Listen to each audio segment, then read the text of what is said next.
107.3 KFFM. I could not believe this. I'm going through my emails this morning and I see an email from Jim Cornelison that's like, hey, I'm in town. I was wondering if we could chit chat. Jim, why don't you tell people what you do for a living? I sing national anthems. That's And you want to tell them what national anthem you're singing this Thursday? Well, this Thursday I am singing the national anthem for the 100th anniversary of the NFL, which is the Bears versus Packers in Chicago. And yes, very excited about it. I'm very excited too because, Jim, want to tell people where you're from? I am from, I graduated from high school, Sunnyside, Washington. Hey! Sorry, we got a local boy from the Valley who was home for vacation? Yeah, well, I have a daughter that lives here, and so I'm out here almost every month. And, and I actually went to YVC. I've sung with the Yakima Symphony Orchestra twice because I made my living as an opera singer for years. Yeah, that's what you were saying. Yeah. So because everybody loves to know, like, the famous people that you've rubbed elbows with.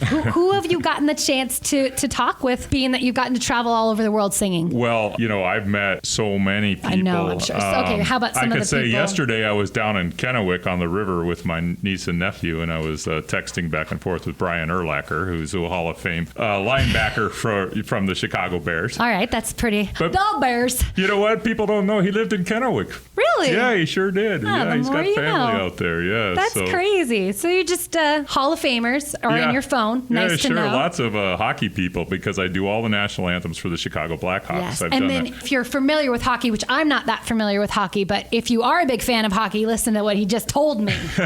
Yeah, we won 3 Stanley Cups. We were the team of the decade because we won the Stanley Cup in 10, 13, and 15. Crazy. And that has turned into a platform that has gotten me all over. I've done all these Bears openers and playoffs since 2010, and that's, ended up on Harry Connick Jr., on Stephen Colbert, on Today's Show. Now I'm doing the Indianapolis 500, singing Back Home Again in Indiana. I've taken over the spot there for Jim Neighbors. NASCAR races and the Ryder Cup in 2012. It's just unbelievable, the number of things. People identify with how I do the anthem, and I was asked, so you don't have music normally? It's that's just right. a natural. It's usually listen to your voice. It's all nice and deep, and well, I think that's part of it. People aren't used to hearing an opera singer amplified, but I also have think about that. You got a little opera style that you do. Yeah, but not over the top. Okay. I mean, it's still like an American singing, traditional, loud and strong, and and I have a kind of a concept with the anthem that it's very masculine. Okay, it's boisterous. It's head held high. It's a little different than how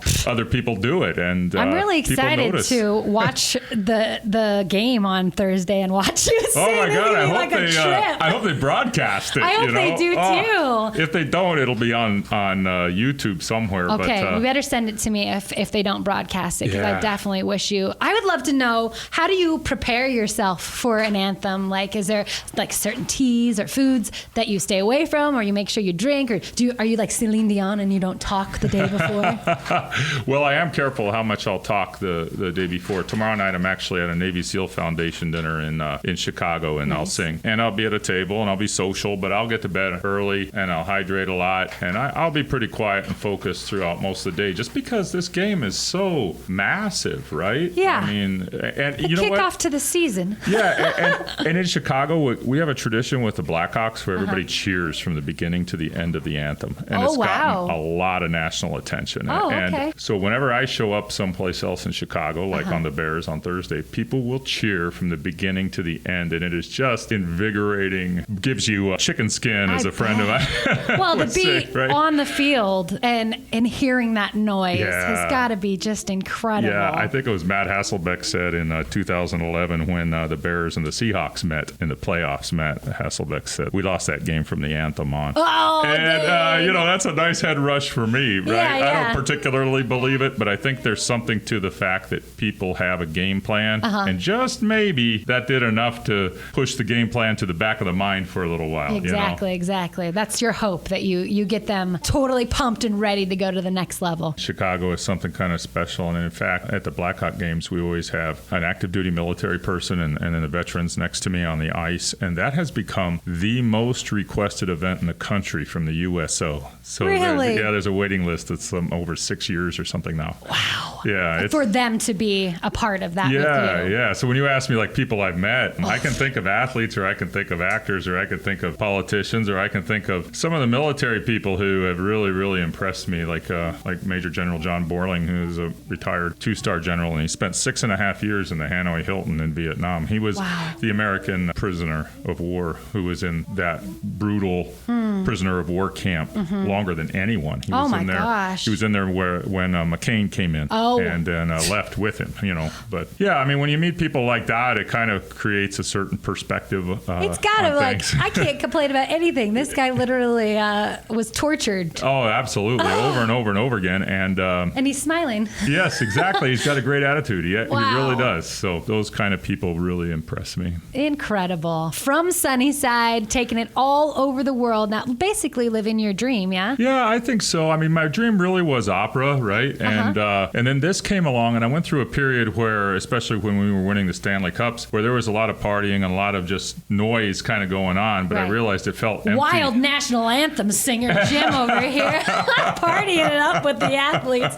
I love it. Well, it was not necessarily with the athletes.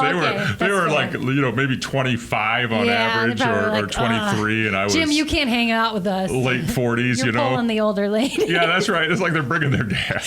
No. Exactly. Oh, that's funny. Yeah, but it was fun for a while, but it started to feel empty because I wasn't really pursuing my passion. And then both my parents were World War II vets, and so as I got into more and more with the military and the veterans and trying to help out with that. In fact, I've started a foundation called Live the Salute. Whenever I go out and I do these big events, there's always multiple interviews involved. So I'll talk about Live the Salute. It's 501c3, and I have some merchandise on my site that people buy something on there, then $5 from a t-shirt goes to Live the Salute. People can make donations. It's having a focal point, an actionable thing. Exactly. And instead of just sing and then you're done for the day. Yeah. I like that. Figured out how to have your passion and then also.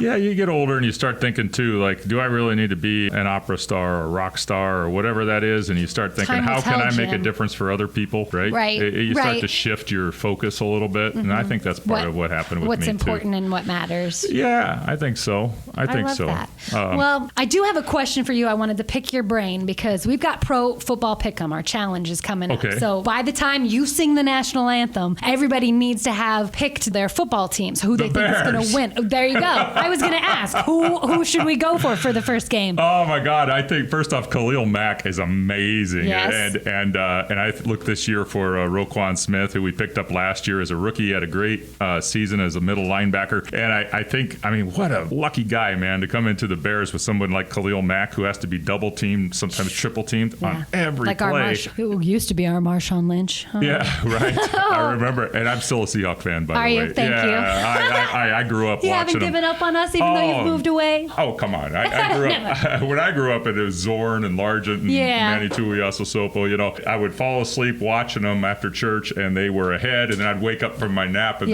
they had lost the game. That was, but I always cheered for them. Yes, always cheered for them. Always pulling for the Seahawks. So how amazing! So have you been able to sing some anthems where the Seahawks have been on the field as well? Just for the Bears, twice at Bears games when the Seahawks have been freezing out there. Yes. Yeah. Oh gosh. But it was also in 2011. It was snowing. It was like this in a quintessential, stereotypical winter NFL football game. It was pretty awesome. And you got to sing it. Yeah. Oh. Hey, I'm going to get in trouble if I don't mention the Yakima Symphony Orchestra has a cool concert September 14th. Grand Ladies of Jazz. They do a lot of really good stuff over there, and I still do have a love for orchestras, and Yakima's got a warm spot in my heart. Has for That's a long good time. To know that you've rubbed elbows with all these fancy people, and you still will give us a shout out. Jim, thank you very much. Oh, it's my pleasure. Thank you, Sarah. I wish you loads of luck singing. Thank you for your pick, because somebody's going to walk away a winner, and maybe that will help them. I think we got him. Awesome. KFFM.com for this full interview. Jim, crush it. Thank you. Thank you so much.